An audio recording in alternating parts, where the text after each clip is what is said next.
Good evening, Black Diamond lovers. It's great to have you back with us for our Friday night on the grill. We got a full house here. We got aces left, right, and centre. Mr. Shane Darwin, Mr. Ashborg, and Mr. Ollie Croft, our newest and I'm going to say most energetic member, of course. And I'm Chop. Thanks for joining us tonight. We're about to preview round 2 of the Black Diamond Cup AFL HCC after what was an epic round 1, which we'll also review, and we have got so much footy to talk about tonight. So glad to have you all join us.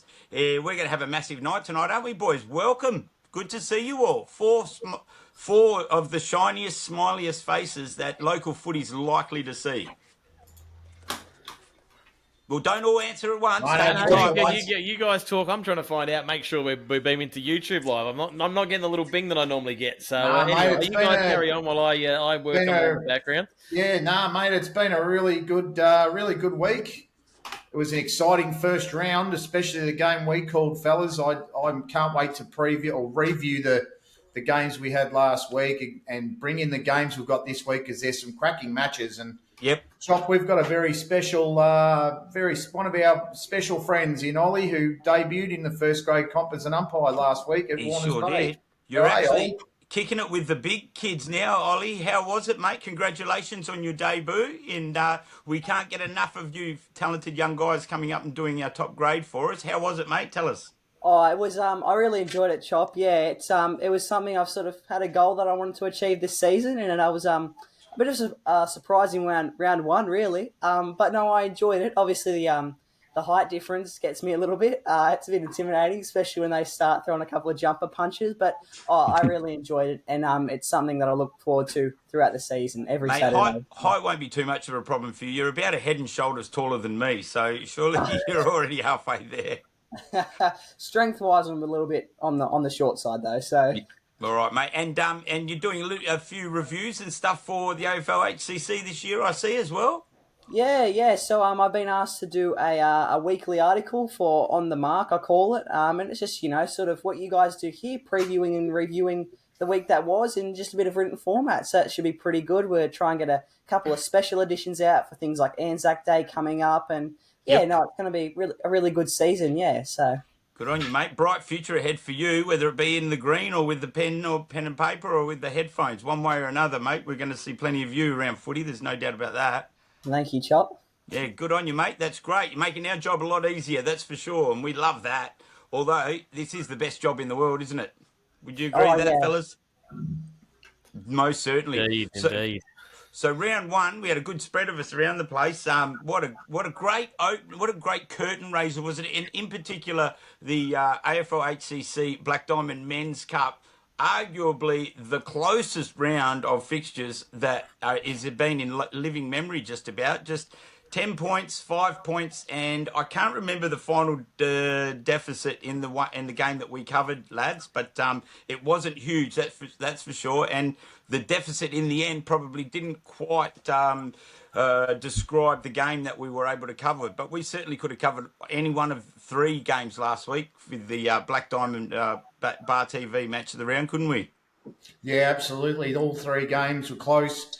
Cardiff was one on the siren. The Newcastle City game could have gone either way. And to be perfectly honest, Chop, our game at Max McMahon Oval was the home side leading before the away team put their foot down on the pedal and got the chocolates, and probably well-deserved, to be honest, the Entrance Bateau Bay. They were the better team for 4 quarters. Yeah, absolutely, they were, or at least 3, I think. They were looking that they could have been a bit shaky in that first quarter, I thought. So will we cover this now, Ash, or will we go into the Women's Black Diamond first of all? Because I know I've got plenty to say about the game that we covered, that's for sure. Yeah, I think we might go into the Women's Cup, mate, and we'll go through those and just go through some of the scores. Warners Bay were a little bit of touched up by Newcastle City. I think they copped a first round beating, but I don't think they'll be overly disappointed by that performance. They lost last year by over 100 to Newcastle. Yeah, safe to say that's an improvement, isn't it? Safe to say it's an improvement.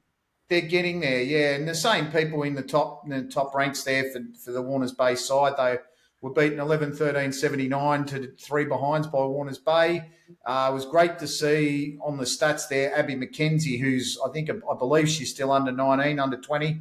kicking 4 goals and Kate Hanley getting 3. So it's good, a bit of the youth and a bit of the experience. They've got a really good side this year, Newcastle City, Chop, and they're gonna be tough to beat.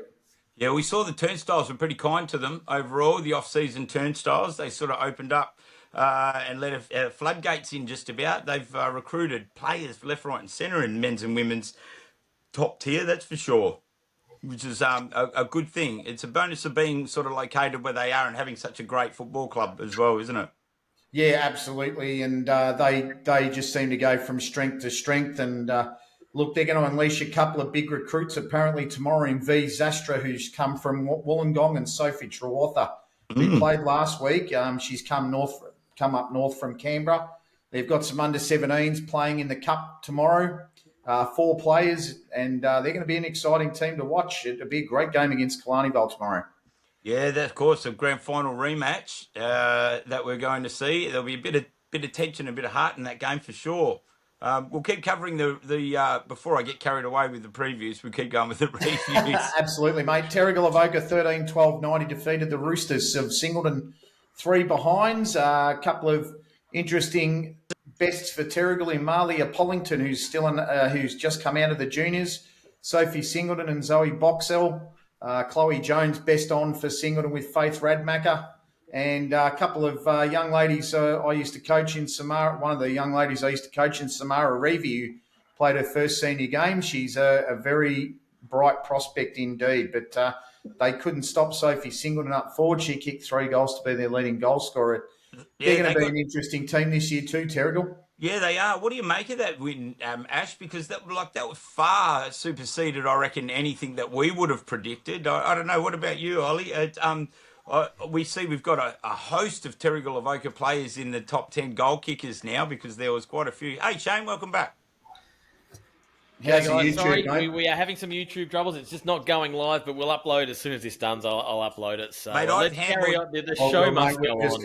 I've handballed the technical issues over. I don't no more technical issues for Chop. They're handballed straight over to Shane Darwin. That's it. Hey, Chop, just from an umpiring point of view, mate, that was actually a throw. What you just gestured there, mate. So you just want to watch what you call a handball. Yeah. Oh well, it's been a little while, mate. But you can't question me. I am a national champion. Masters footballer in the under 50s age group, I have to say. So I have got some kudos. Very good. Sorry, mate. Ollie, we interrupted you there. We were talking about the Singleton game that against Terrigal. No, look, that's fine. Like I think Terrigal are a very strong side. I think looking back to that prelim weekend last year, they probably didn't put up their best performance. They lost by 50 points, and I think they'd be looking to come back in season 2025 and make amends to that and show that they were meant to be there and that they're going to take it a lot further this year. So I think that was a big statement on the league, actually, and that this weekend, when we see a preliminary final rematch against the Hawks, that's going to be quite interesting because the Hawks are a bit hungover, if I dare say, after their grand final loss. They sort of struggled a bit against the Bombers last week, so that's probably a really interesting game to keep an eye on. But yeah, Terrigal Avoca Panthers. Yeah, they're one to watch, boys, I reckon. Yeah. They've kept the... Sorry, Chop, I was going to say I was probably a little bit disappointed. Obviously we didn't see the game. We're out at Maitland, but Singleton's score, as you guys know, I tipped them to make the 4 in last week's show. I thought with their young players they were due to sort of step up a little bit, and I was surprised by the margin they got done by Terrigal Avoca. So that was a little bit of a worrying sign for me, and I hope that Singleton can bounce back. But like you just said, Ollie, I'm really keen to see where Terrigal Avoca now. Are they going to nudge up into that top 3? We know that top 3 of Cardiff, City and Killarney Vale have been so strong for so many years. Are we going to see a 4th contender, or was that just a Singleton on a down day and maybe Terrigal aren't as good as you know what I like about Terrigal Avoca, their squad list? They've kept Dave Fairchild in as coach. This is his 2nd year as senior coach, and he's been there coaching a lot of these young ladies for a long, long time, even as juniors. So he's transitioned with a lot of these players into senior footy and now into Black Diamond Cup. And what I like about their squad is that it's stabilised. Most of those names on that list have been there for 2, 3, 4, 5 even seasons, and they know each other's football acumen very, very well. They've got some great young guns that are really going to start to. I see Arabella Stevens is on that list. Looks like I don't think she was there last year, but she was a tremendous Saratoga Hawks junior a few years back. You've got players like Sophie Singleton, who's doing so well. Where is she? I'm looking for her name there. Jacobson, Emily Jacobson. She's going to be a weapon this year, I think. So we're seeing a whole heap of names that are just stabilised on there. They look like a secure unit that if that's anything to go by, they'll all know each other's style of football now after a few years, and that maybe they might be the big prime movers this year. Could be the surprise packet this season. And the last game of the Black Diamond Women's Cup was the grand final replay at Adelaide Street, which saw Killarney Vale kick away from a spirited Cardiff, winning 9-4-58 to 4-7-31, with an interesting player in the best fellas, Audrey Gillingham, who used to play for Newcastle City in 2018-2019. If the record's correct, she played her first game since then, so that'd be an interesting one. Leah Murphy in the best, and you likely players in Holly Gibbons, Kristen Kessler, Brooke Houlihan. You've got some really old hats there in terms of names. Not so much old in terms of age, but more in terms of the amount of games they've played. So they're building something special at the Bombers and looking for a back-to-back. Cardiff's best similar players, really. Sarah Cooper, Matisse Murray, Emma Heike, Bonnie Swan, who was runner-up best and fairest last year in the medal, Maddie Smith, and someone interesting on debut who I've got zero idea about, but we'll see if we can see her tomorrow, Anastasia Bacchus.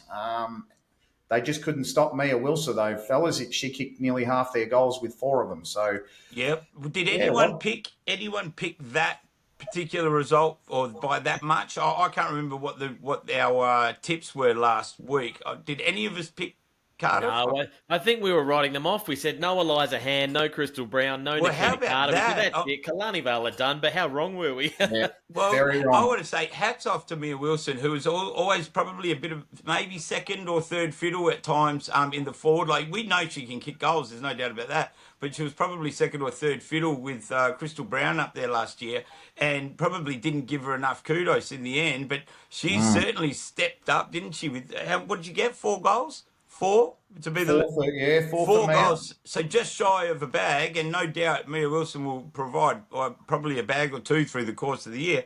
But great news to see that Killarney Vale don't seem to be too shattered, but with the loss of those 4 or 5 big names that they have moved on, they've just got their football factory in women's footy over there. It's just churned out a bunch more that'll just take over those spots by the look of things. Yeah, it'll certainly keep going for many years to come. They've got a great junior setup at Cardiff in the women's.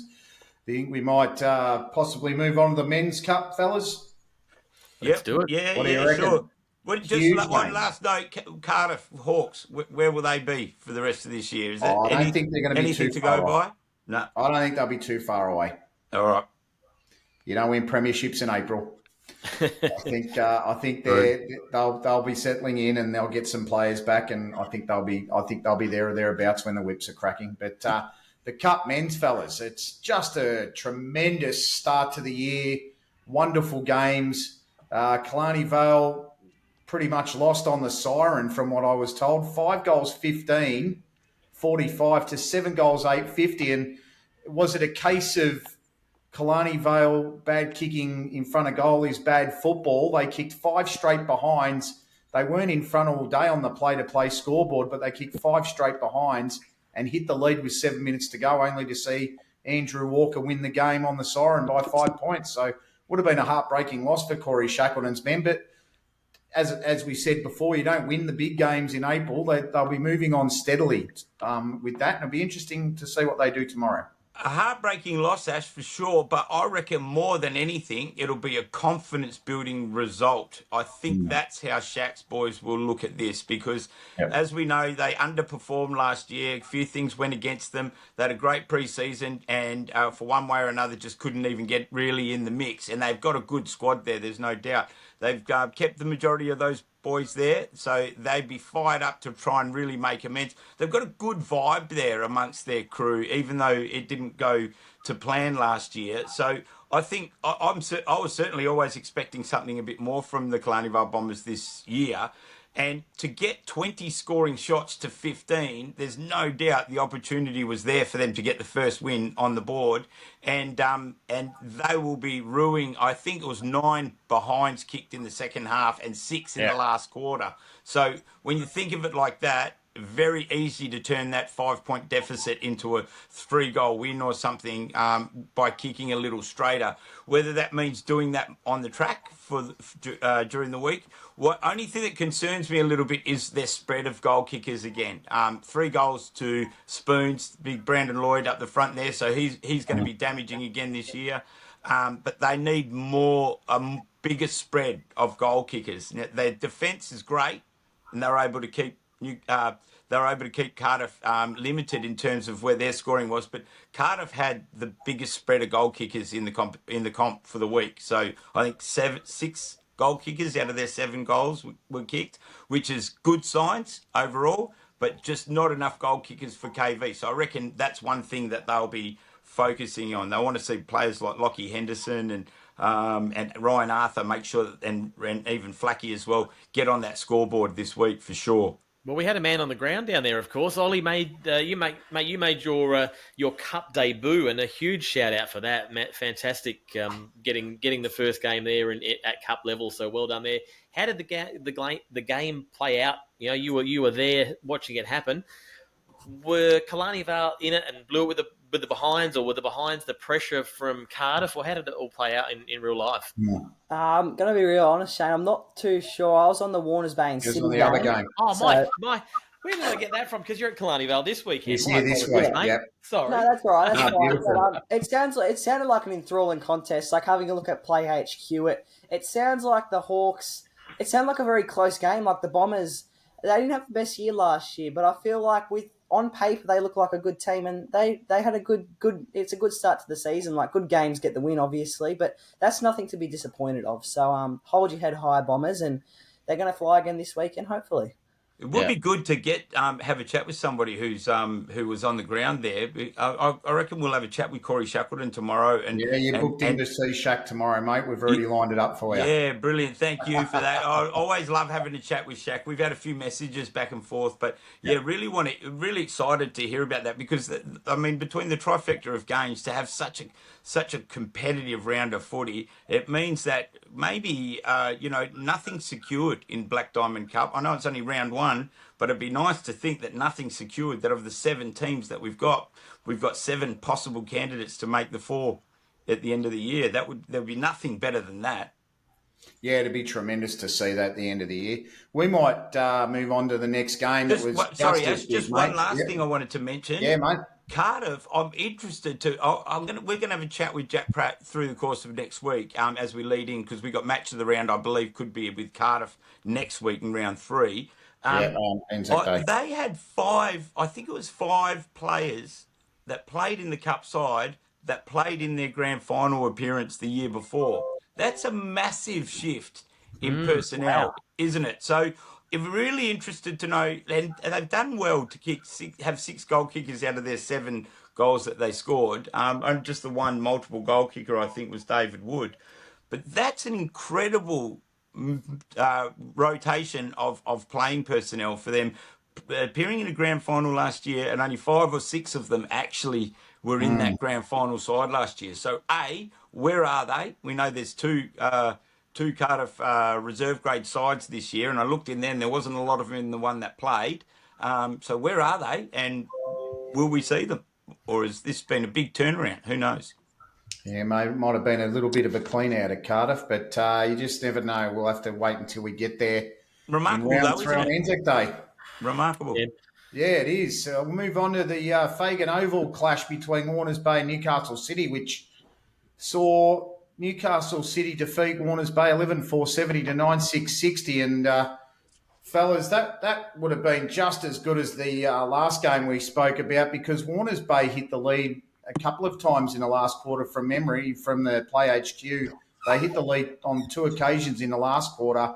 Riley Hawes did a great job with 3 goals on his Dogs debut coming back from AFL Sydney, and the aforementioned the tractor, Jordan Deere chop with 4 goals in the 5. second half to win his side the game. It was a fantastic Sorry, yeah, 5 for performance. the game. Sorry, mate. Yep, I was wondering where you went there. 4 of his 5 goals in the second half to win the game. He was goalless in the first quarter and kicked 1 in the second.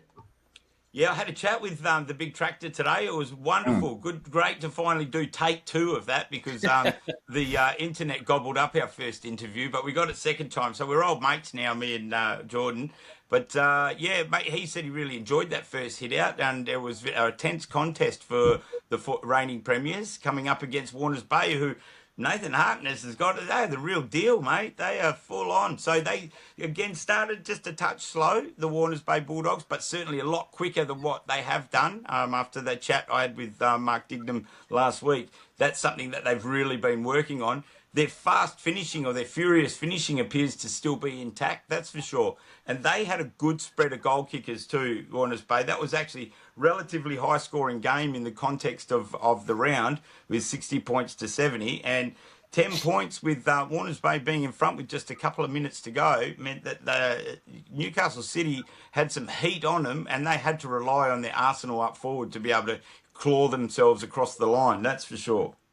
Yeah, absolutely. It'll be interesting to see how their big guns fire this week as well. And Newcastle City had to work very hard for that victory. I don't think Mitch Crawford would be overly upset about the performance. They got the 4 points and they get to go to Adelaide Street with the first win of the season. Ollie, what do you reckon, mate? You were lucky enough to be in the middle of that game. A bit of a very intriguing match indeed, mate.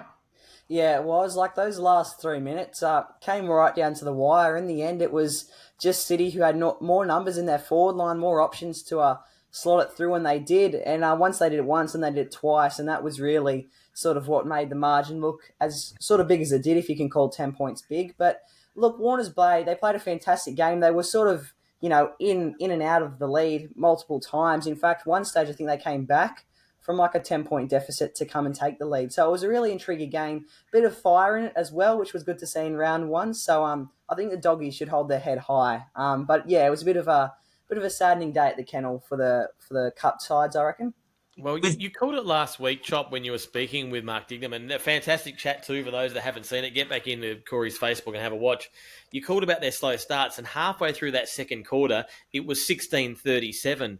And I think, in my mind, I think we looked at the score when we were out at Maitland there, and I thought, 16-37, well, are the Dogs going to be able to come back, or are they going to be a little bit flat? There's been talk about losing a few players, but they did. They came back, they hit the lead, and it was neck and neck, arm wrestle at the end, which I think is fantastic, not only for the Dogs, but for the whole competition, because, we've talked about 2 games so far, and we talked about 2 games that have been neck and neck for the whole way through. So if the Bulldogs can get that start sorted out and maybe kick the first couple instead of letting the other teams get ahead, they're going to be real dangerous. Well, they really need to this year, Shane, and that first round is going to be telling in that aspect, because we all know that they didn't progress any further through the finals last year because they just gave Terrigal Avoca far too big a lead that they weren't able to chase down. As admirable an effort as what they did, and it was very exciting to call that game, they weren't able to do it. Now, instead of being 1 and zip against last year's premiers, they're zipping 1 by 10 points,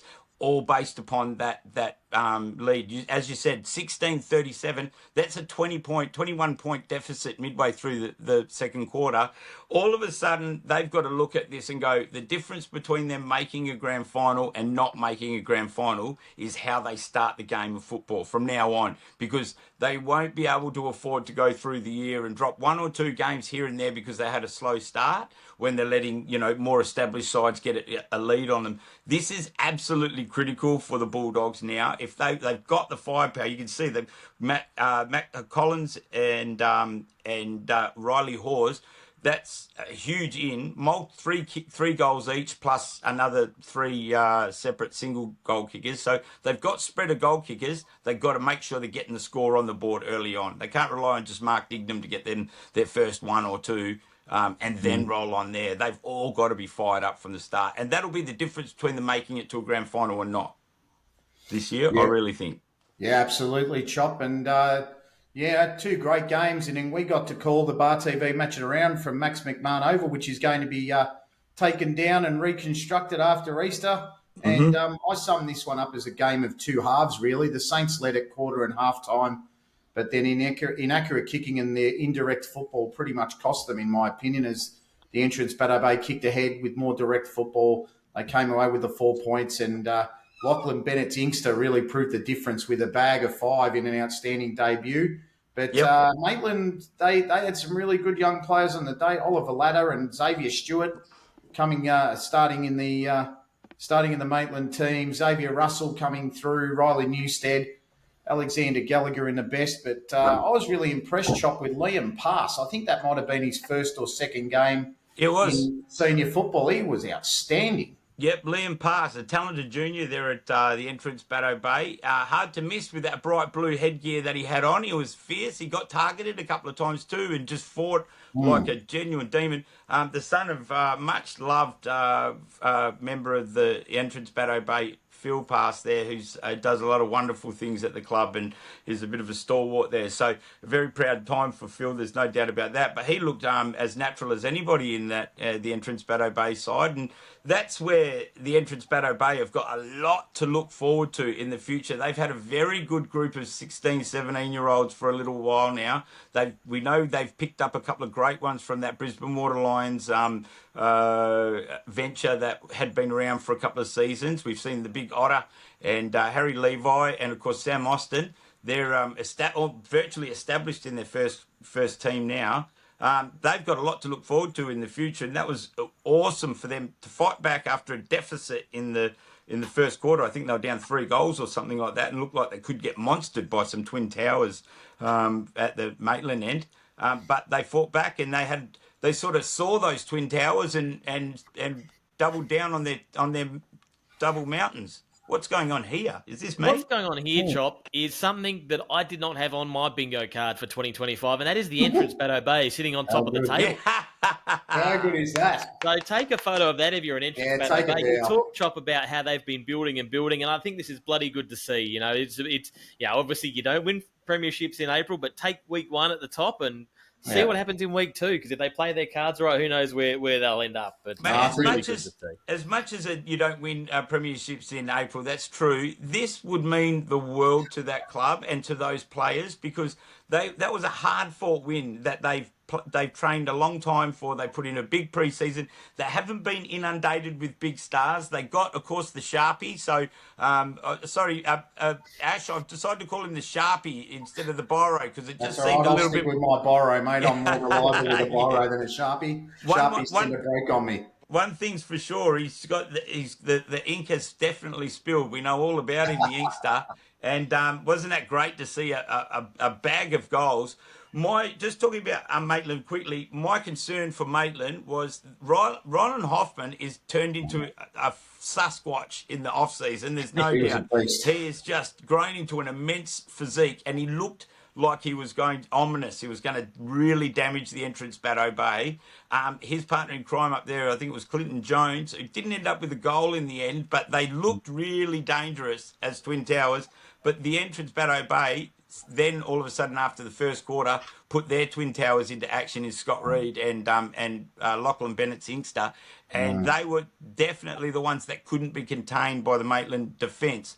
Whereas at the other end, there was one particular 200-game player, Dane Robertson, their co-captain, who was just sublime on Rylan Hoffman. He virtually made him sort of non-impacting for the rest of the game. And that's not to say anything negative about the Rain Man Hoffman. He's got a massive future, and he's going to kick mountains of goals for Maitland as he develops. But that would have been a good learning curve for him, because Dane Robertson was astounding on him, I thought. Yeah, for mine, I really enjoyed watching the defenders man up in the second, third and fourth quarter at the Entrance Bateau Bay. But I think Maitland just need to be a lot more direct. They got 2 big guns up forward. They chip around in the back line, and by the time they've chipped around, a good defence are going to swarm back and create that wall, or create that lack of opportunity to run, and then they're relying on the high kick in. And players like Dane Robertson, and people like that are going to just go over the top and punch. You can see Newcastle City backman or Killarney Vale backman or, Cardiff backman just having a field day punching footballs out of Ryland Hoffman's hands. They've got to get it in and got to get it in more direct. I don't know. They've got great midfield, haven't they? It's too slow. They just play a bit too slow for my liking. I think they're a quicker team. They're a young side. They can run and carry. Just go through lines and back yourself. I think make them do that. They're going to cause some headaches. Well, getting X-Man Russell back was a massive. It was close to the best on ground for me. I thought their midfield great between Charlie Walker and Inglis, and they've got a really good dynamic midfield. It's just sometimes they overthink it, trying to get it into that forward line, which was a problem for them last year. They'll do 3 kicks, and then the 4th kick, which is usually your entry kick, is just short of the mark and create the turnover, and then there's usually a rebound scoring opportunity, which really cost them at times. After what was a really good start, their first quarter was great. Yeah, I really enjoyed Maitland, and wishing them all the best for the year. And like all our teams, I just think they've got a little bit more in them than what they showed on Saturday. If they just be a bit more direct, I guess. But look, we've done the review. There've been some wonderful games, but some interesting results in the plate, which we won't sort of dwell on too much, fellas. But one that really intrigued me was the premiers of the Black Diamond Plate last year, Cardiff. Could only score 1 behind against Nelson Bay. They scored 215 points, and Billy Barton kicked 15 goals. I don't know if that's a good result for our competition going forward to see a former premier get belted like that by a team like Nelson Bay. Well, look at me chapping at the bit. Look at me chapping at the bit. I was going to ask you a question. Chop, does the league need to act? Do they need to do something against Cardiff? Do they need to get stuck into Cardiff, Chop? What's wrong? Yeah, make them play harder. Get stuck into Cardiff.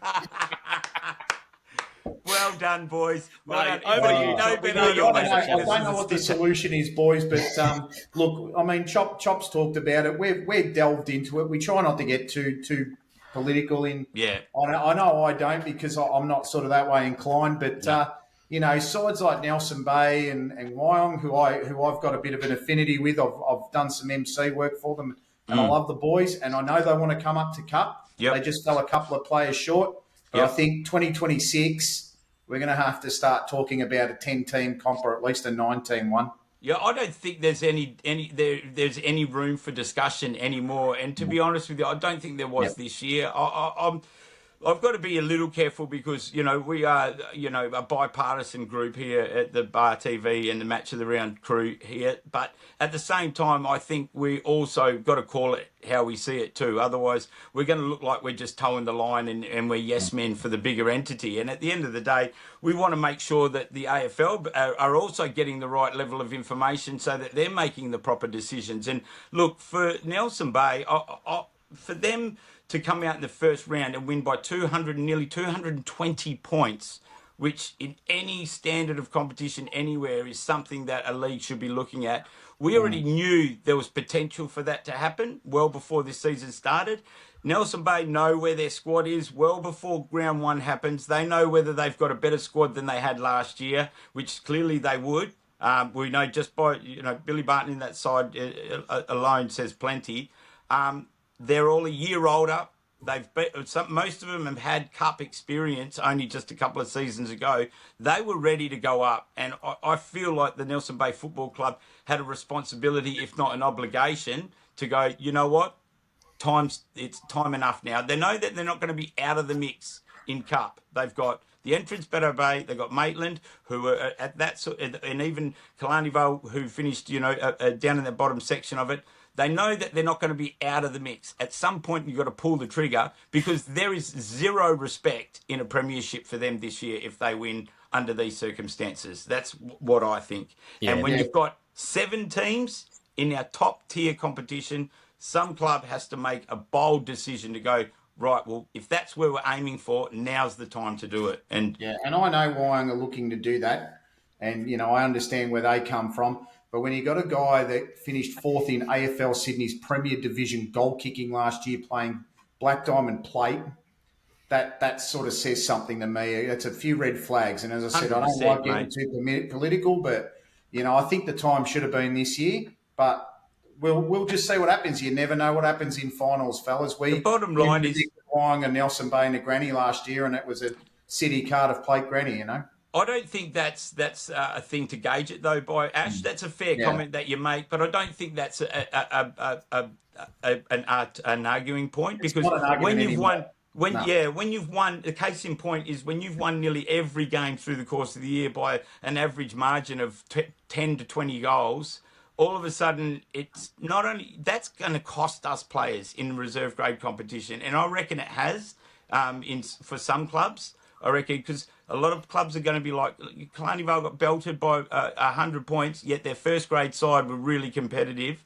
That's not encouraging for them. Those reserve grade players who are meant to be putting pressure on the cup team. That's not encouraging for them, and a lot of sides are going to come up against that this year, and that's not fair. That's not looking after the competition as a whole. I think if Nelson Bay had won by a couple of 100 points against, say, last year, we saw a beaten up Gosford that were really, at the end of the year, they were struggling to get a team on the park. Or maybe maybe it was a Muswellbrook with no bench or something like that, and you go, 200 points, that's not good. But this was last year's Premier. This was a club that is as deep as any club we have in this league, maybe outside of City.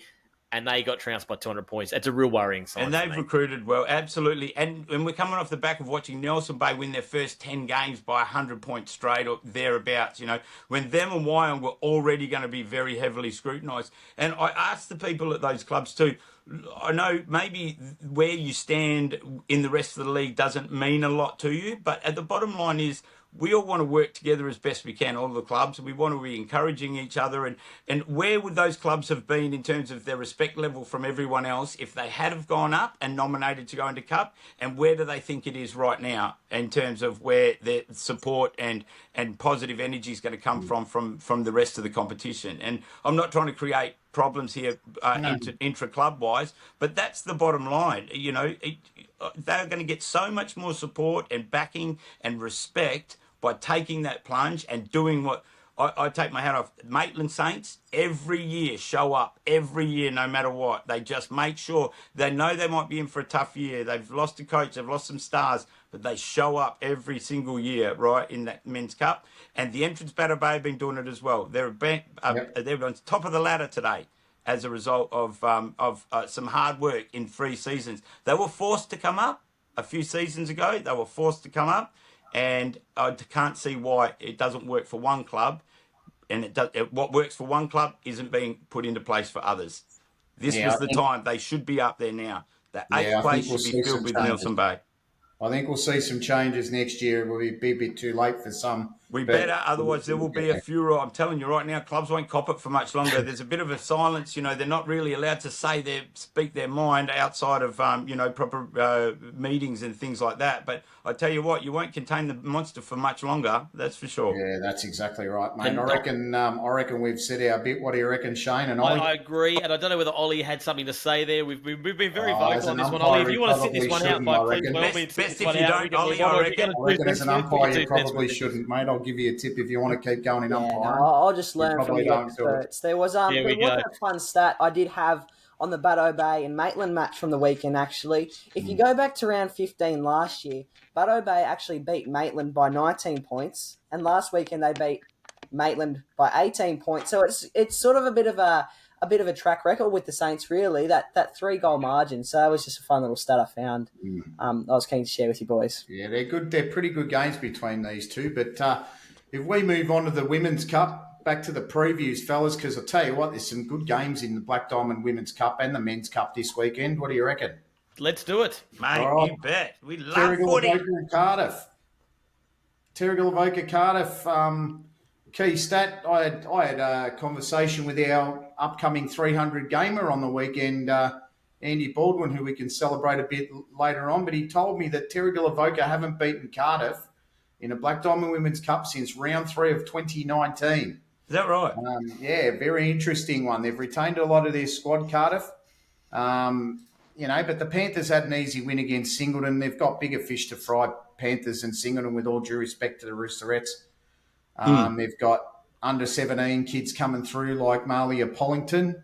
It's going to be an interesting contest to Hilton Moore on Saturday between these two sides. It'll be, I guess, a measure of how much Terrigal Avoca have improved, or have Cardiff held their standard from last year, because they came home strong last year. They didn't start as well as the other clubs in the top three, Cardiff, but they came home like a freight train. Yeah, well, it's a 3-horse race up to now, isn't it? The Women's Cup competition. There's no doubt about that. So this is the time for the Terrigal Avoca Panthers. The girls there have been playing together for a long time, as we mentioned, to really show us what they're all about. If they're going to be an also-ran that sits at fourth, which is pretty much where they've been for the last 3-4 years, and have not really been able to crack up into that top space of Women's Cup, then these are the games that they need to be able to pounce on. They're going to come off a confidence-boosting 90-point score and an trouncing of a side in opening round. They need to carry that momentum into this game and try and hit a floundering Cardiff Hawks, because they would have liked to have done better than what they did against Killarney Vale, the Hawks. So there will be a little bit of sort of some kind of self-doubt, if you know what I mean, coming up, grand finalists last year. So if the Terrigal Avoca Panthers can come out with that sort of confidence and go, well, we're a top 3 side now, watch this, and play like they played last week and get a few goals and come in at halftime in front and really wobble Cardiff, because they haven't fully established themselves as that top 2 side yet. I reckon they need a couple more years. Then they might be able to get themselves a big scalp early on, the Panthers, and set up a big season. Yeah, it should be a great season. Maybe we'll take a tip on these fellas. What do you reckon? Yeah, listen, I think for everything we've just said, I think Cardiff's depth, we really want to see them fire. Obviously, they had that first round loss against Killarney Vale. I think they'll come out tomorrow. They are away. It is down at Hilton Moor, but I think Cardiff will show their pedigree, and I'm tipping Cardiff to win that one. Yeah. Maybe we'll keep our umpire friend Ollie out of the tips for this for these games, mate. I've got Cardiff by 5 goals tomorrow. I just obviously we don't know a great deal about them, but Cardiff last year were too strong. Unless Terrigal Avoca have done something spectacular in the pre-season, I still think Cardiff will be a little bit too strong. Right. 5 goals for mine.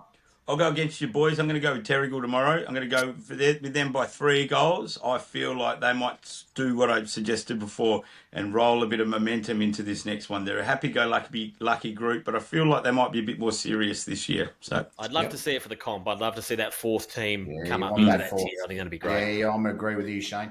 Next game, the Entrance Bateau Bay versus Warners Bay. The Blues get off the mark this week with their first game in the Cup after a really... a good performance in the plate game. They get their cup side out underway against the Warners Bay Bulldogs. Interestingly, they've only played each other twice with a win apiece. I am really interested to see the Entrance Bateau Bay in the Cup, because their plate side were very encouraging. They'll look to kick off with a big win to establish themselves establish themselves as the most improved Cup side this year. The Dogs, they were beaten by a City team who really want to get themselves back to the top. They've got Jesse Ingram, Jazzy Wellings. They've got other experienced players. I think they just need to step up another notch. But the question is, will they be able to? Yeah, well, the Bulldogs, they're an emerging club in women's football, aren't they? I think even by their own admission, they're not expecting to be world beaters this year. They just want to see consistent improvement. They certainly got that in round 1. They can be pleased with that. I know Pito can be really pleased with that first hit out. And so long as they're seeing an improvement and margins getting smaller against each one of their opponents. Now they've had one against the Entrance Bateau Bay, who are by and large the newcomers into the competition, but they've established their women's program really quickly at the Entrance Bateau Bay, even probably quicker than what they have with their Black Diamond Cup men's program. So I've got high expectations of the Entrance Bateau Bay this year. I thought that they might even press into the top 4, although Terrigal are going to have plenty to say about that before the end of the year. I would believe. I think the best that the Bulldogs can hope for is to constantly just make those margins smaller. This is certainly a gettable one for them tomorrow, and they'll be fighting tooth and nail to try and get it. But for me, I think the Entrance Bateau Bay will be big movers in the women's footy. And Evie Walkerton, far out, how good was she last week? bar raiser for the week, a 16-year-old, and she's second time she's won the bar raiser. How many was it? 472 possessions, I think she got. Something like that. Obviously playing down in play, and I think that'll be the thing is that the Entrance Bateau Bay haven't had that week as a team to gel. Warners Bay have, so I think Warners Bay will have that working in their favour. We did see a few of those cup players drop back and played out at Maitland, but not all of them for the Entrance Bateau Bay. But I think, given it's on their home deck, I'm going to tip the Entrance Bateau Bay by 2 goals for this weekend. Yeah, I've got the Blues by 24 points in. It'll be a competitive game, but I think the Entrance Bateau Bay will be younger and probably fitter for mine. Bar TV matching around Killarney Vale and Newcastle City. My goodness, we've hit a brilliant game early, haven't we? We had the grand final replay last week between Killarney Vale and Cardiff, and now we've got the two sides that have won the last 2 premierships in Cup.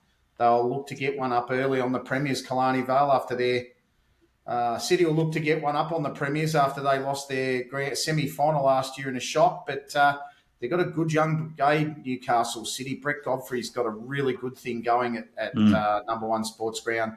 Lily Martini and Isabella Sullivan, Abby McKenzie, they'll just do the run and carry it. And it'll be really interesting to see how Sophie Trewartha plays because she's from Eastlake at AFL Canberra. Where we've got Killarney Vale, they've lost. We said last week, you guys said last week, and I probably said it 2 or 3 weeks ago, when you lose your best and fairest in the comp, Eliza Hand, and a player like Nikita Carter, they're pretty badly wounded, Killarney Vale, but they came in and they Not to mention their goal kicker. That's right. Goal. And Crystal Brown, how do I forget Crystal? She'd probably hammer me on socials. I get along really well on socials, Crystal and I. But, they had... a coast-to-coast win against Cardiff last week. Holly Gibbons and Kessler were great. Audrey Gillingham will be itching to play against her old side. I reckon this is an early season tip for one of the matches of the year in the Black Diamond Women's Cup. Fellas, what do you reckon? Yeah, for sure, 100%. I'm not sure whether the Bombers are too diminished at all. I mean, they're big names, aren't they? Straight away out of that side. How do you replace that kind of firepower? But we saw it. Wilson stepped up and kicked 4 last week. They had a good spread of goal kickers. I'm a big fan of Sasha Edwards. I think she's a fantastic player in the Bombers lineup. They've still got plenty of guns there, and there's a lot of newer faces in that Newcastle City outfit, and they'll get tested by a pretty hardened premiership-winning football side in the Killarney Vale Bombers. They filled those couple of holes relatively well by the looks of things and took care of Cardiff well and truly last week. So, I don't know. I'm going to change my mind on the Killarney Vale Bombers. I thought they might have slipped back a little bit, but looks to me like that women's program there, and under Brad Edwards, they're a bit better than what we were going to give them credit for, boys. I reckon they're going to stay in there, and I reckon they might be too good for the new faces that are coming into Newcastle City. I think the Blues might need a little bit more time to settle and gel properly, especially against a good side. We know how good the defence is of the Killarney Vale Bombers at the moment.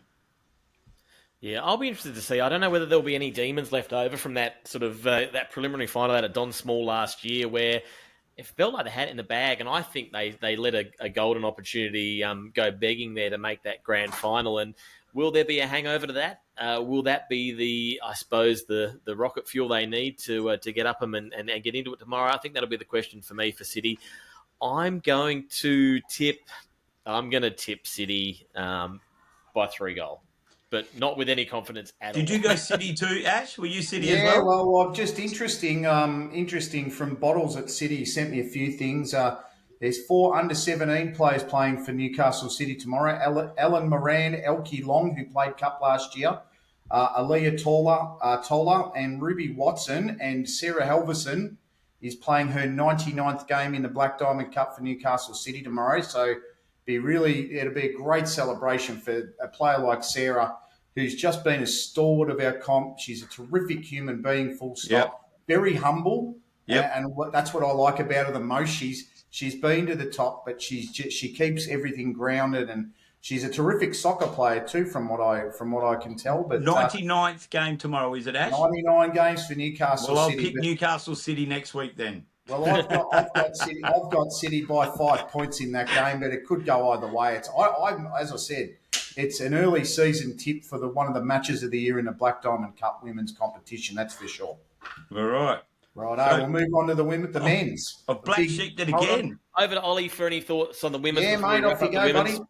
Yeah, look, I'm excited for this one. I'm loving the theme of the start of the competition, really. The big blockbusters, grand final rematches last week. You could pretty much call this one prelim round, isn't it? Because we've had a lot of prelims sort of stacking up against each other. So I'm really looking forward to this round. I can't wait to see some of the outcomes. And, it's been a good start to the season. So Do you have an appointment tomorrow, Ollie, in the Women's Cup at all?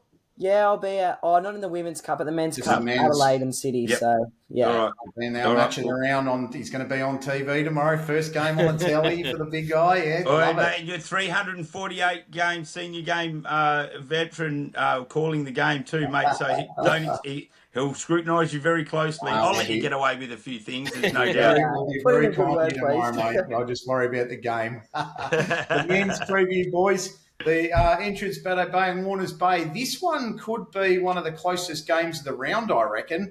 The Entrance Bateau Bay, they were excellent after half-time against Maitland, in my opinion. They probably need to take it up a notch against Warners Bay.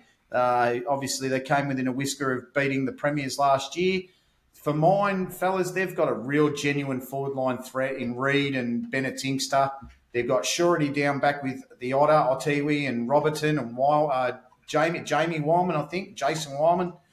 When you add a bit of aggression of Kyle Lawther, I loved that last week. He was a bully out there on the field, and you need players like him. He did spend a little bit of time on the love bench how he- because of that too, though, Ash. But anyway, Yeah, I don't know if he's playing this week. I don't know if he's actually lined up. I don't know what's happened there, but you've got to have someone like him with a bit of that controlled aggression. I think he went a little bit too much last week, but I love how he plays. And Pat Murphy, I think the Blues have got something to work with.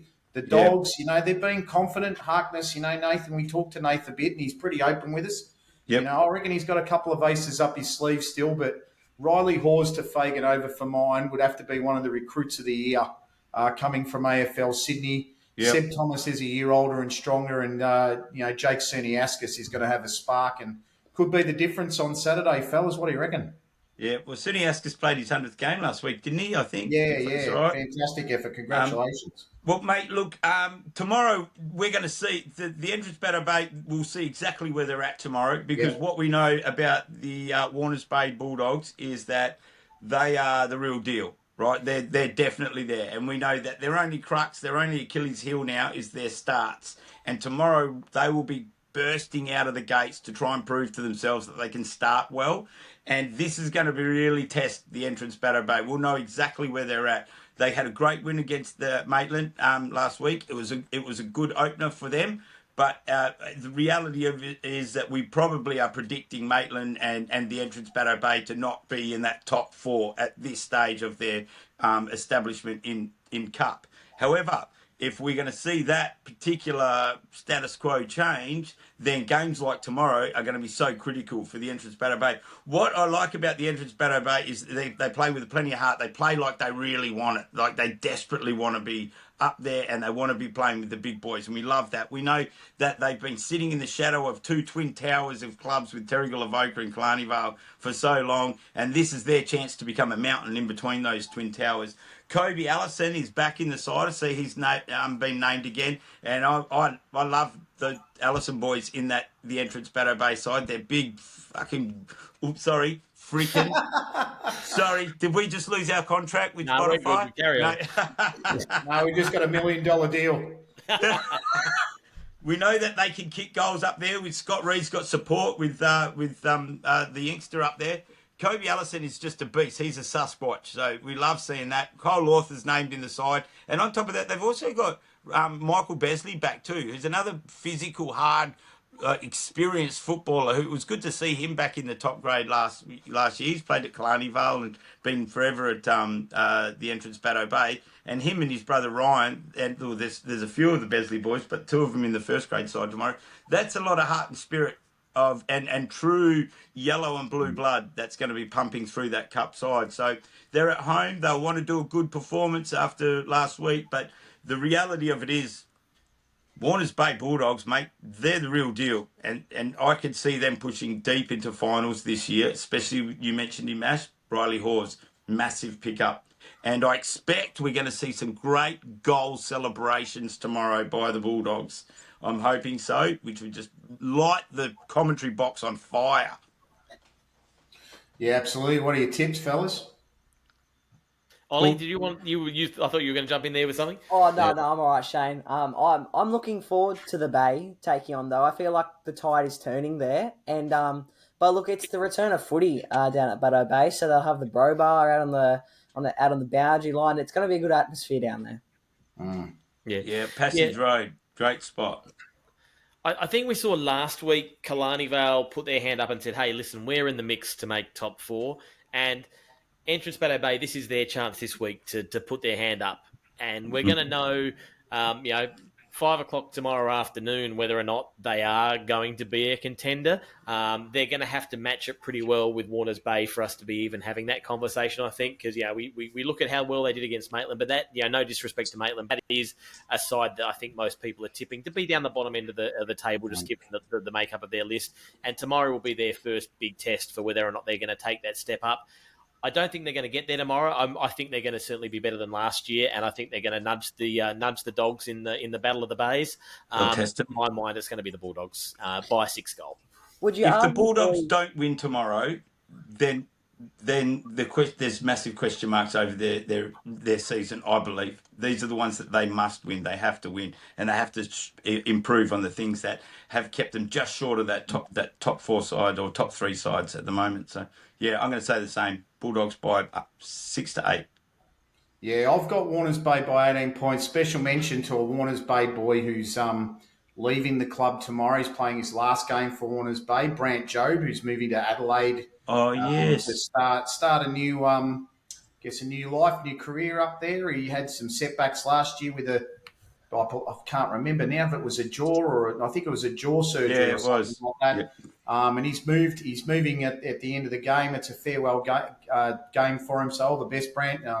I've known Brant since he was a junior and umpired him as a kid. He's superb young man, and his dad's just as good a bloke. So if you're watching Dean, all the best to your boy Brant tomorrow, my friend. Yeah, Dean's got a lot to do with the footy club up there too, hasn't he? He's well and truly in there. So I know it'll be sad for him to see his young fella move interstate. But Dean, it's almost just as fun watching him play well from interstate, mate. So I know I'm pretty stoked with my young bloke over there. So I'm sure Brant will be kicking plenty of goals wherever he is. That's for sure. Yeah, we got a big in WA this weekend, Chop. Yeah, we do, mate. Massive, big news. Good. Little Hoppy gets his shot at A grade league. They call it league over there. So if you're making first grade, you've made the league side. So which is a little confusing for New South Wales people if you follow rugby league at all. But yeah, he makes his league debut for Curtin Uni Wesley, who are probably one of the top 4 sides in the Perth Footy League A-grade competition. And if anyone follows footy over there at all knows that that's no shirk of a competition over there. So, he's put in a lot of hard work in the pre-season and finally got his chance to debut. Kicked 2 goals in the midfield last week in a best on-ground performance in the Rezzies. So I don't think the coach, Nick Subin, is the coach over there this year, and you might recognise his name from the Fremantle Dockers. So I think Nick Subin played nearly 100 games, I think, for the Freo Dockers, if I'm right.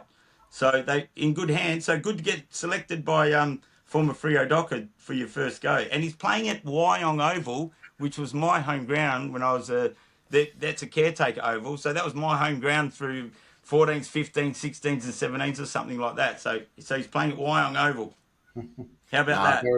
Very special day for you, mate. I wish him all the best tomorrow. I hope he does a great game, man, because he's worked hard. I know how proud of him you are, and how much. I'm not entirely sure he's mine. He's too good a footballer to be mine, actually.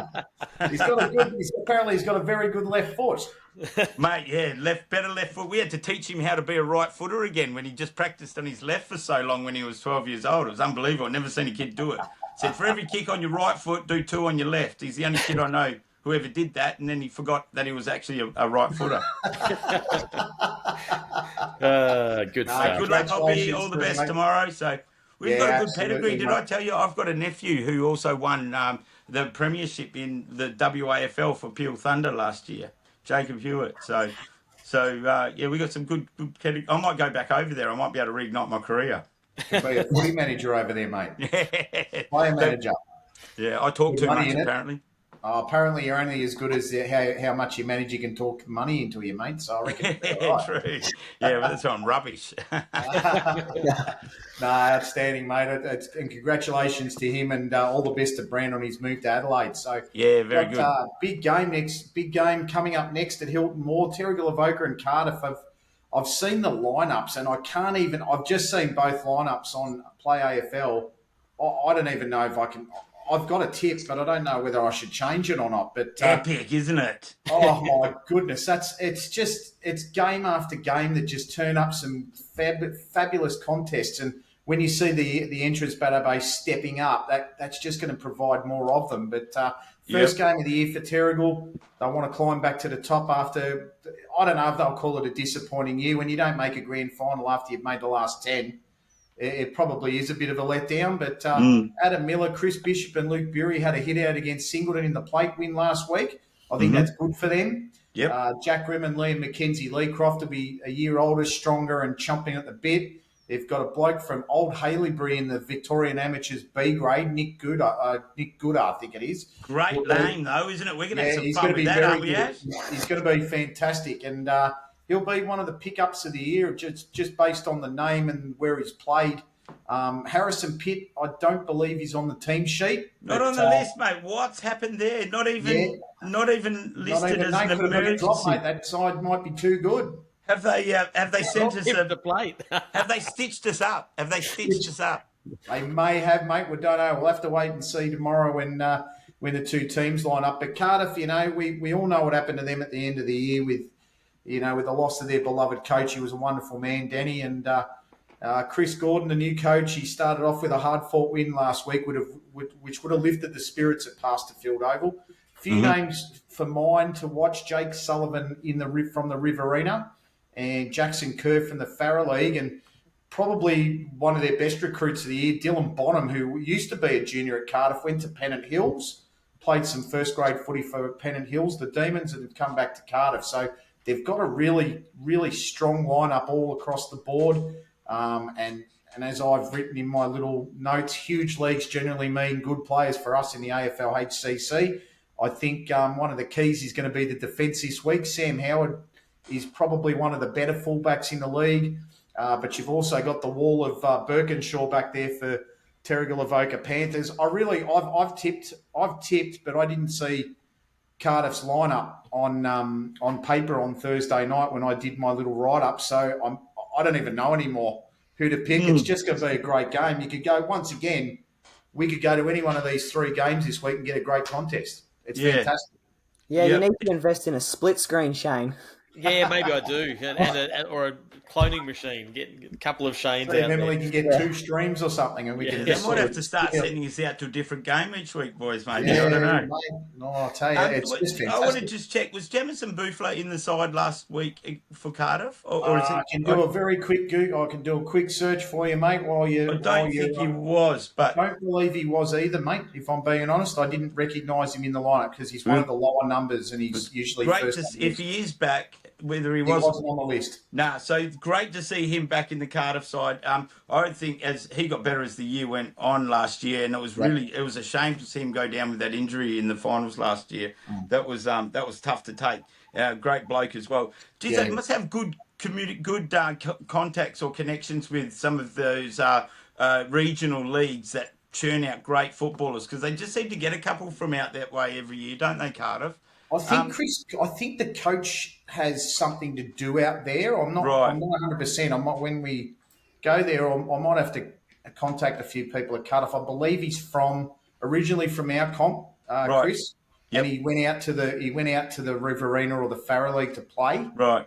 So he might have a few of those, whether it's an exchange program or whatever it is, it's great to see them come through, because we get, an exciting crop of footballers come through and take part in our competition every year through Cardiff. Again, there are a lot of names there that weren't in that grand final side last year. So I don't know where that's going to sit them in these early stages of the game of the season. I don't know if it's going to take a few games for them to all gel together because, usually if a side's played in a grand final the year before, you're going to see a lot of those faces pop up again and they're going to be very familiar with each other as they go on to build a dynasty over the next few years. So I certainly wasn't expecting to see that many different names in their early round matches up there at Cardiff. So whatever the reason is up there, I'm sure it's not going to hinder them too much at the end of the day. They're in good shape, the Cardiff Hawks, and I'm sure the new coach is doing a great job there.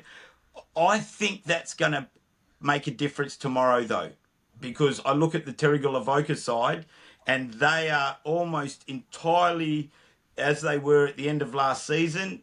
But I'm stoked to see Jack Roberts is back in there. We know he's a gun, and he's going to be bigger and better now being in that side.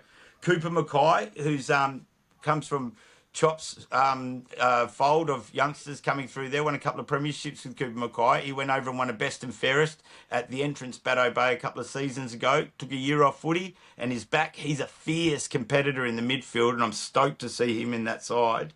And on top of that, they've got Nick Gooder, and I think he's going to be probably gooder than a lot of the players that other clubs have recruited this year, or better, should I say, one of the two. So I think they've got firepower up there with Jaden Morgan and no Harrison Pitt, however, which will be interesting. But I just think they'll be a bit more stabilised than Terrigal Avoca Panthers. And a week off last week, it's their first round match. They will come firing out of the tunnels tomorrow. Yeah, listen, I was going to take Terrigal Avoca thinking that Pitt was in. He's not in. I'm taking Terrigal Avoca, 5 goals. They're going to do it easy. I'm on the Panther train this year. I don't know. I think they're going to come out and they're going to really push. They're going to be. I think they're going to. I think they're going to be disappointed from last year, and they've recruited well. I think so. No Pitt, no worries. Cardiff got away with by the skin of their teeth last week. Let's face it, 20 scoring opportunities to 15. I don't think they were convincing last week. Didn't see the game and not too much coming out of it. They weren't convincing enough for a side that's just come out of the premiership race. It might take them a couple of rounds to really find their steam, I think. Yeah. Because I reckon they'll be up there at the end of the season, make no mistake. 100%. Yeah.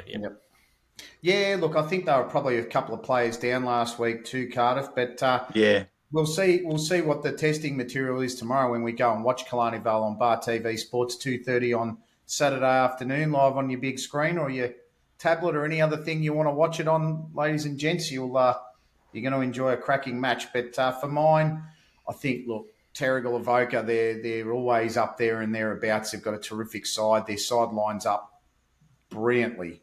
I don't think they're going to struggle without Harrison Pitt because they played without him last year. My tip's them by 12 points. It's going to be a great game. Wouldn't shock me if Cardiff won it, but I'll tip Terrigal by 12 points. They're at home, bigger ground, and home crowd advantage, and I think that'll be sort of where it sits for mine. And can we encourage some goal celebrations tomorrow out at Hilton Moore Oval, please, if you don't mind? Let's see something other than the double cobra. We love the double cobra. Let's add to that. let's improve. Let's build on it. Yeah, exactly. Absolutely. Last game of the previews, fellas, and match it around Bar TV. As I said, 2:30 tomorrow on live and exclusive to Bar TV, the Kings of Live Stream. They've got 260 games live stream this week, Bar TV. I don't know how they're going to do it, to be honest. Might have to clone Shane Darwin a few times to get him out there. You know, my heart just lives with the AFL-HCC, so I just clearly keep that one rolling for Bar TV. They've clearly got better internet connection than I have because there's places in Uganda that have got better internet than you do, Paul. Yeah, fair cool. But it's going to be a cracking game. Killarney Vale and Newcastle City. They were gallant last week, Killarney Vale against Cardiff. They played from behind all match and they fought their way to the front. But for mine, fellas, 5 goals, 15 is not good enough in front of goals to beat the best in the AFL Hunter Central Coast. And I think Shaq will have done some work in that area during the week. They'll prep for the best side on paper, probably the best side on paper. Unfortunately, tomorrow, start back from there. They've got some new and returning players, Killarney Vale, in Nick Fisher, who won the 2024 Tony Gillies medal for best and fairest in the AFL Northwest, the old Tamworth comp. They've got George Jackson, who anyone that knows who Tim Oosterhoff is, I'm pretty sure we all do. He's the cousin of the Rooster. and very interesting player who we'll see tomorrow in Luke Lawrence, who is a crossover player from basketball and will line up in jumper number 38 for the Killarney Vale side tomorrow. Unfortunately, however, they're missing a few senior players.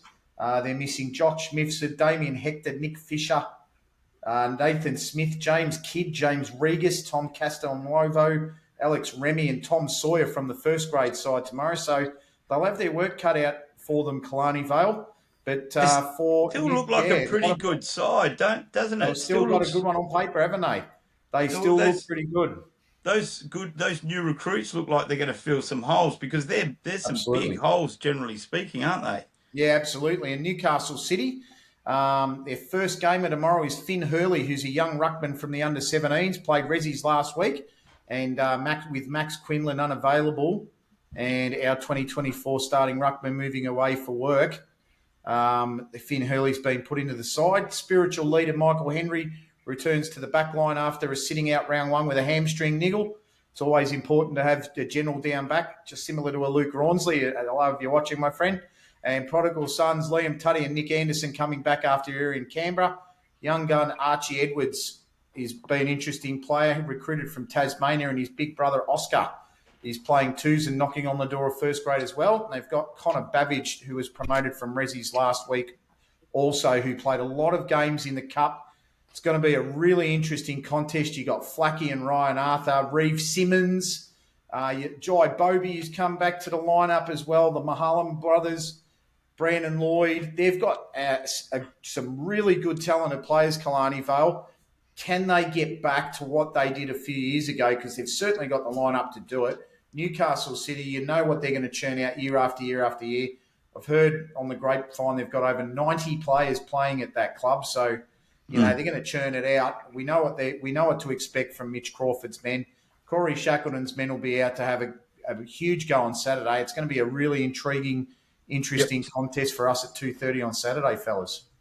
Yeah, it certainly will be. I'm really looking forward to this one. This is a great match of the round broadcast for us tomorrow. Had a great chat with Jordan Deere, the big tractor, today, and I know that they're looking forward to the Newcastle City Blues are looking forward to putting their best foot forward tomorrow. They saw the result and paid very close attention to that between Killarney Vale and Cardiff last week. So they know that Killarney Vale certainly are no shirks. They've looked like they've regathered and found a little bit of form for this season. And for the Killarney Vale Bombers, for Shaq's men, they underperformed last year. There's no doubt about that.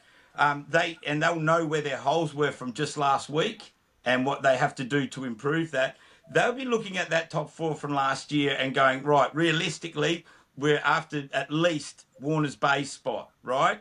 But they saw that Warners Bay are the real deal. So they're going to have to make sure that they're going to prove themselves as being the real deal to at least take that spot. But obviously look higher again and be looking at Terrigal Avoca's spot. But there's no point looking that low in the top four. You've got to look right at the very, very top. And tomorrow they get a chance at the very, very top. So they know that Newcastle City were less than convincing, or at least certainly not on a traditional sense, against Warners Bay last week. So they'll be looking at this as a very realistic way to knock off top spot and really put a message out there to the competition that the Bombers are back. And I think they're capable of doing it. There's no doubt about it. They've got Return of the Jedi in Jai Bobie and Kenobi, and I'm going to love saying I hope those two boys pass to each other 7 or 8 times tomorrow, so I can make Star Wars references every single time they do. That's thrilling. Mifsud's going to be a massive loss, but I'm looking at that list and it still looks capable, doesn't it? Like, we know Brandon Lloyd will probably kick a bag tomorrow. Spoons, that's my little request. Can you kick a bag for us tomorrow? It'd be nice. Flacky and Ryan Arthur didn't get on the scoreboard last week, but I reckon they will tomorrow at home at Killarney Vale. And they love Match of the Round broadcast too at KV, so I reckon they'll lift a little bit for that too. Then again, Newcastle City are arguably our biggest supporters, aren't they, in our Bar TV crew? So it's going to be interesting to see more stable players in the Killarney Vale side. I think that looks like there's more new faces in Newcastle Cities for a side that won a premiership last year. So this is another one that, I don't know, flip a coin, boys. What do you reckon? Jeepers. Yeah, for my mind, I think no Misfit and Hector and Fisher, 3 quality players that go out of that side. And I think for that reason, I'm going to tip City. But by under 10 points, I think it's going to be a really close game. And I Yep. think, unfortunately, Shaq might be finding himself tomorrow night at 0-2, which is a really, I suppose, unmotivating reward for what will, in my mind at least, assuming they can get within 5 or 10 of City, be 2 really good hit ups where they've been close enough, and I'm sure he'll have the boys revved up that even if they are 0-2, there's a lot of games ahead of them after that. So yeah, probably a shame that some of those outs are there, because I think if you had a couple of those bigger names just back in that side, especially someone like Misford, who as that sort of captain and leader and gives that sort of level-headedness amongst some, still some pretty young talent. And you mentioned Simmons and Flack and Arthur and all those guys. I think if you had that older statesman in Misford there, I'd be flipping my tip around and be tipping the Bombers. But I'm going to go with City, but in a close one. Mm-hmm. Yeah, absolutely. And from an umpiring point of view, Ollie, your second game in first grade tomorrow. Obviously, you're not going to tip the winner because we don't do that as umpires, do we, mate? We're straight down the middle. But what sort of contests are you expecting as an umpire tomorrow? Because I know when I used to sort of do the caper, you'd study the teams on paper, you'd have a look at who does what, know who kicks right and left foot, know where they're going to play to, what their strengths are. And so what are you expecting from the two sides tomorrow as a bit of a contest? I'm expecting probably a lot of head over the ball contests, so lots of scrimmaging on the ground. So in that sense, probably focusing on protecting the player a lot because they all want the footy. They all want that one footy. So protecting the head. In terms of bigger contests like pushes in the back, just watching those big packs and making sure that everything's fair and just for each and every player that's contesting there, and obviously giving all the stakeholders of the game the best possible experience. Yeah, absolutely, mate. Couldn't have said it better myself. Mate, What? fellas, City, they come with outstanding recruitment. We know that. They got over the line against Warners Bay last week. And I guess my question is, are they still looking to gel with all their recruits, or was it a case of maybe they're still a little bit hungover? But as I said earlier in the broadcast, Mitch Crawford knows premierships aren't won in April, and we know where they're going to be when the whips are cracking. Liam Lupton from Eastlake, Liam Tuddy, and from Eastlake, one of the old boys, and probably one of the biggest names to come to our competition for a while in Ethan Marr from the St George Dragons in the AFL Sydney Premier competition will really complement the tractor, and I think they're just going to be too strong tomorrow. I hope to be happy to be proven wrong by the Bombers, but for mine, they're going to be too strong. They'll do it by at least 4 goals. I've got them written down as 26 points. But Bar TV will tell the story at about 5 o'clock. The action from 2:30 tomorrow afternoon, fellas. Well, I'm going to go against the grain on this one, only because I would love to see our ladder have 6 sides on 1 win apiece and 1 loss apiece. So for Killarney Vale to get up in a nail biter tomorrow, and we're going to see 2 bags. I don't know who's going to kick it, probably Spoons. I did ask Jordan specifically for a bag. If I'm tipping Killarney Vale, he might go and say, "Stuff you, Chop. I'm going to kick 4 and give someone else a bag or something." I don't know. Or he might go out and kick 10 to prove you wrong. And yeah, 2 bags. Well, that would make me happier, to be honest. But look, I think on paper, Newcastle City Blues look like they're the better side. But I just feel like there's going to be a desperation with the Killarney Vale Bombers tomorrow that's going to bring out something epic. They won't want to be 0-2, like you said, Shane. They will not want to be that. And as a general rule, I think Newcastle City are like a juggernaut.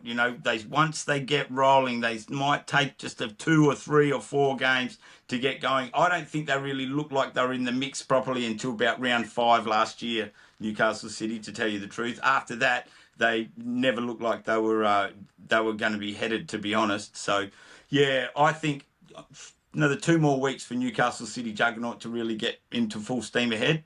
And I reckon tomorrow the Killarney Vale Bombers to pull off a little upset. Yep. Now, you can't kick a bag without someone waving the 2 white flags at the end of the ground. And tomorrow we got a pretty big milestone. Andy Baldwin knocks up 300 games, which is a huge effort. And it's fantastic. He's going to be doing it down at Adelaide Street as well. So we'll get to see him. We might even have a chat with him, I'm hoping, during the day, will we, boys? Oh, you might be on mute there, Ash. We can't hear you. Yeah, Sorry, mate, I muted that. Yeah, I- half time of the Women's Cup game, I've got him. I Fantastic. think if we don't give Andy Baldwin a chance to speak on his 300th game, there will be hell to pay. The walls would fall down on this entire league. Mate, look, he's one of the good guys of our comp. I think he always works hard for the league. He's been on the committee for many years with the NCCUA. He's always there to help. They call him the stats guy. He seems to have a real penchant for knowing things that no one else knows, and I think that's just it's a wonderful skill he has. He's a brilliant friend. I've had lots of time for him. He's going to be I believe he's going to be the 7th umpire to do it. So it's a pretty special group, and he's joining it tomorrow. So congratulations to you, Andy. There's The some pretty good Magnificent umpires on that Seven. list. Yeah, there's some good names on there. Plucker's one of them. Sully's another. Jake Lowe's another one. Borg. No, Borgie only did about 170 games in his comp. I didn't do 300, but as I said, Right. There you go. no, I only did. I think I only did about 150, 160 games. But it's great to be able to have guys like Andy staying with the game and doing the thing that he loves, And this is umpiring's one of those things. If you've never done it, you don't quite sort of get it. It's one of those things where you contribute to the game in a different way. You don't do the bumping and the kicking and all of that stuff. But without umpires, you don't have a game of football every week. And if you get good ones, especially up here, if you get good ones, then you really They don't want to stay long, do they? Our biggest pinched. problem is losing them Yeah. to the big leagues. You've had Cyprus and That's why we Zali won't give you much of a rap and- tomorrow, Ollie. Just so you know, that's it. so we We'll- can we might keep be you pretty here. hard on Yeah, him, if we criticise him enough, they'll keep him Yeah, in. we'll shit can you tomorrow, Ollie, just so you can stay here. That's it. I mean, so many good umpires have gone On that through. note, like, Ash, Shane Lowndes did his 250th flag waving appearance last week, and I think we might have overlooked that. I didn't realise it until after the game. So No, well the done to Shane stats too. guys didn't quite give us the feedback there, mate. I was a bit disappointed in that because he's also been one of those big stalwarts of our game. He turns up week in, week out and trains, and he loves footy. So he just you can't help that he barracks for Geelong, but he's just a good guy through and through, and he's one of the people that you want in the umpiring fraternity because they're the guys that keep your numbers up and keep coming back. He's not going to AFL Sydney. Do you reckon he's a Ford man or a Holden man? With a name like Lowndes, but believe he's following Ford. Geelong, it's kind of I believe he's a Ford man. You have to ask him next time you see him. But unfortunate surname. Yeah, that's it. I mean, and the thing is, we want our players to go to the big leagues, and we talk about that all the time with Josh Taylor going to the Sandful and things like that, and your boy going to Perth and, having all those great opportunities. But our umpires, if they're good, they're not staying here too long, and that's just a fact. We've lost people like, as I said, Zali and Cyprus. Kyan did his first game of first-grade football in Queensland last week, which is huge. You're going to have guys like Ollie probably look to go to Sydney, Isaac. Eliana's gone back to my old football where I used to umpire in the Western Region Footy League, and she started off in Div 2. And seeing her appointment this week, if she gets out alive, she'll be doing well at Auburn Vale versus Sunshine Heights. There, oh goodness gracious me, that gives me shivers thinking about them. But just if you're any good at umpiring, you don't stay in the AFL Hunter Central Coast too long. It's just one of those.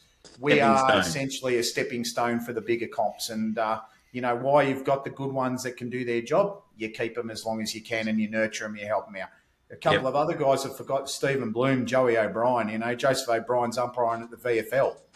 As a field umpire. Tom Sullivan's in the AFL as a goal umpire. We've created and bred so many good, high-quality people in green, and sometimes they're not overly appreciated in our comp, but they're not there to be loved and liked. They're there to do a job. So good luck to you tomorrow, Ollie. You're gonna have a terrific match at Killarney Vale City tomorrow. It's going to be a great game. Yeah, thank you, Bill. The way timing goes, mate, we've probably got you for about another 6 games before you get recruited to a high league. So until you, mate, very bright future ahead for you. Yeah, if I could just say a couple words on the stats, I just like to, obviously congratulate him on the big milestone, but also he's just such a friendly guy. Like every time I've had him on my panel, he's there, greeting you with a handshake, a smile. He's he's good at what he does as well. Like, he's not just, that beautiful man you see off the field, but he's giving you the signals. He's waving the flags high, and he's been doing that for 300 games. So good on him, and good luck with it all tomorrow, Andy, as well. And just while we're on the subject of talented umpires, on the Newcastle Central Coast Umpires Association Instagram and Facebook, we've sort of done a bit of a series where we're writing articles and posting interviews with myself and those umpires, moving on to other things as well. So if you'd like to check that out, it's pretty good. And so we're featuring, I think Zali's up next. And we've had people like Isaac and Cypress and Eliana in there as well. So that's been fun. Awesome. Good stuff, mate. That's great. Well, speaking of moving on, boys, I need to move on. Yeah. We better wrap the show up. Yeah, absolutely, guys. 2:30 tomorrow is where it's at. 12:30 for the Women's Cup. Is it 12:30? 12:30 for the Women's Cup. I might be about 10 or 15 before the game, lads, because I've got to see my daughter play rugby league at Waratah. But we'll be there firing. Can't wait for tomorrow. All the best of luck to all the sides on the weekend. And, let's get the footy rolling back for round number 2, fellas. Round 2. Good stuff. Let's go. Good Thanks, stuff, boys. footy. No worries. Thanks, Jack.